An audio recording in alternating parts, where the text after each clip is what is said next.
अस्सलाम वालेकुम। थेरापेटिक्स की बुक में हम लोगों ने स्ट्रेचिंग का चैप्टर स्टार्ट किया था, जिसमें से कुछ टॉपिक्स जो हैं वो रह गए थे, जिसमें एक टॉपिक क्रीप और स्ट्रेस रिलैक्सेशन का है और फिर डिटर्मिनेंट्स आते हैं स्ट्रेचिंग के। तो आज हम लोग क्रीप और स्ट्रेस रिलैक्सेशन को देखते हैं।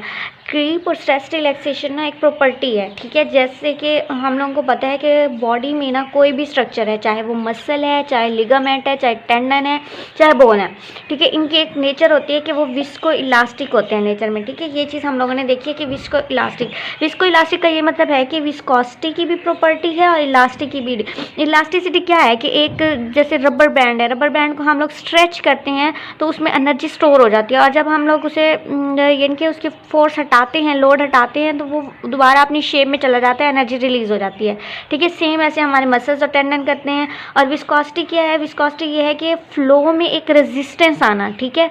कोई भी चीज़ फ्लो कर रही है, मूव कर रही है, उसमें कितनी रेजिस्टेंस आ रही है, ठीक है। तो हमारे मसल जब भी लेंथन होते हैं, जब हम स्ट्रेच करते हैं, स्ट्रेचिंग के दौरान मसल के फाइबर जो है वो लेंथन होते हैं, आपस में स्लाइड्स होते हैं। तो स्लाइडिंग के दौरान ये विस्कस की प्रॉपर्टी विस्कोसिटी होती है, जिसकी वजह से क्या होता है कि टाइम लेता है, मसल्स टाइम लेता है लेंथन होने में, ठीक है। हम किसी भी टाइट मसल को स्ट्रेच करके लेंथन करना चाहते हैं तो उसमें टाइम लगता है, इसलिए हम कहते हैं क्रीप जो है ना वो टाइम डिपेंडेंट है, ठीक है। टाइम डिपेंडेंट है कि टाइम लगता है। आहिस्ता आहिस्ता क्रीप, नॉर्मली अगर क्रीप की डेफिनेशन देखें तो क्रीप की डेफिनेशन ये है कि कोई चीज़ स्लोली मूव करती है टूवर्ड्स अ पर्टिकुलर डायरेक्शन, ठीक है। पर्टिकुलर डायरेक्शन में कोई चीज़ मूव कर रही है, तो यहाँ पे जब हम किसी मसल पे या किसी टेंडन पे लोड अप्लाई करें, ठीक है, कांस्टेंट लोड। अब ये है कि हो सकता है कि बाहर से हमने कोई एक्सेल लोडिंग कर दी है, ठीक है, कोई टेंसाइल लोड अप्लाई कर दिया है, या फिर हो सकता है हमने बॉडी को स्पेसिफिक पोजीशन में रखा है। जैसे योगा में होता है कि एक इसमें क्या होता है कि मसल की जो है लेंथ वो चेंज होती है, ठीक है, चाहे वो लिगामेंटेड टेंडन है या मसल है, उसकी लेंथ चेंज होगी।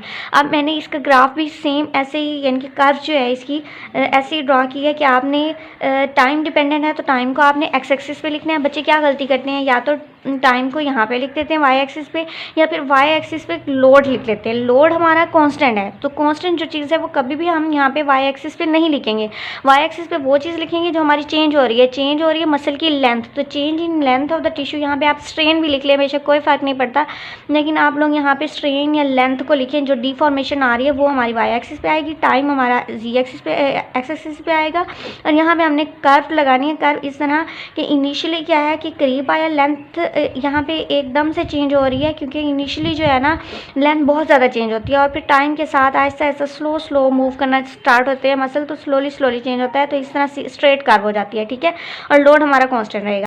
अब यहाँ पर हम लोग देखते हैं स्ट्रेस रिलैक्सेशन को। नाम से जाहिर है कि स्ट्रेस जो हम लोड अप्लाई कर रहे हैं उसमें रिलैक्सेशन है, यानी कि वो कम होगा, ठीक है। एक चीज़ कम हो रही है, चेंज हो रही है, तो यहाँ पे भी कर्व को सेम यहाँ पे वाई एक्सिस पर हमने क्या लिखना है, यहाँ पे जो चीज़ हमारी चेंज हो रही है, यहाँ पे टेंशन को लिखा है। टेंशन एक स्ट्रेस है ना, स्ट्रेस जो टिश्यूज़ में आया है वो चेंज हो रहा है, ठीक है। इंटरनल टिश्यू टेंशन जो है वो चेंज हो रही है, वो एक्स एक्सिस पे। टाइम डिपेंडेंट प्रॉपर्टी है, सेम क्रीप की तरह ये भी टाइम डिपेंडेंट प्रॉपर्टी है, तो टाइम ये हम एक्स एक्सिस पे लिखेंगे हमारी। अब स्ट्रेस जो है ना रिलैक्सेशन यानी कि डिक्रीज़ हो रहा है, जो हमने इसमें क्या करते हैं स्ट्रेस रिलैक्सेशन में, इनिशियली आप लोग स्ट्रेस अप्लाई करते हो, लोड अप्लाई करते हो। लोड अप्लाई करने की वजह से जब कोई क्रीप आ जाता है, ठीक है, कुछ चेंज आ जाता है, लेंथ चेंज हो जाती है, तो उस लेंथ पे चेंज करके आप उस लेंथ को मेंटेन करने के लिए हमें क्या चाहिए कि कम से कम टेंशन चाहिए, ठीक है। हमारा वो जो पहले इनिशियली हम लोग स्ट्रेस लगा रहे थे, लोड लगा रहे थे, अब उतना नहीं चाहिए, अब हमें लोड कम चाहिए उस टेंशन को मेंटेन करने के लिए।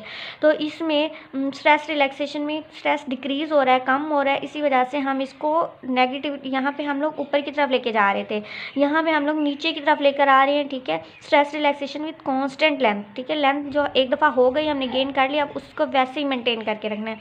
अब यहाँ पे एग्जाम्पल है हमारे पास क्लब फुट की, स्कोलियोसिस की, ठीक है। क्लब फुट और स्कोलियोसिस क्रीप में हम लोग देखते हैं कि यहाँ पे क्लब फुट में क्या होता है कि एक जो है पीओपी लगा देते हैं, ठीक है, प्लास्टर ऑफ पेरिस या कोई भी कास्ट लगा देते हैं, जिसकी वजह से क्या होता है कि एक स्पेसिफिक डायरेक्शन में मूव कर देते हैं फुट को, और जो मसल्स शॉर्ट हुए पड़े हैं वो लेंथन हो जाते हैं, जिसकी वजह से शेप चेंज हो जाती है। स्कोलियोसिस में भी सेम यही चीज़ है, जो मसल टाइट है, जिसमें टेंशन डेवलप हो गई है, वो टाइम टू टाइम क्या होते हैं कि उनमें लेंथनिंग आ जाती है, क्रीप आ जाता है।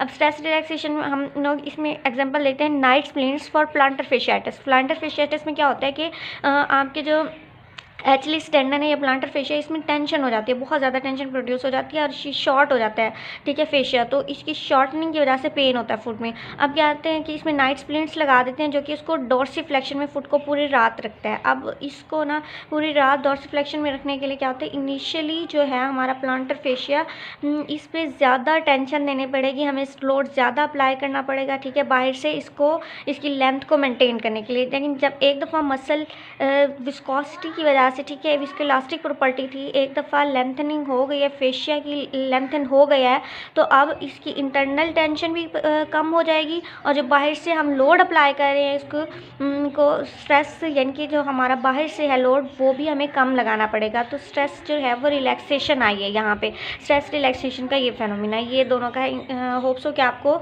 समझ आ गई होगी। Thank you so much. Next video में हम लोग कोई और टॉपिक देखेंगे, जैसे डिटर्मिनेंट्स या कुछ टॉपिक्स जो रहते हैं स्ट्रेचिंग वाले चैप्टर में, वो हम करेंगे इंशाल्लाह। अल्लाह हाफिज़।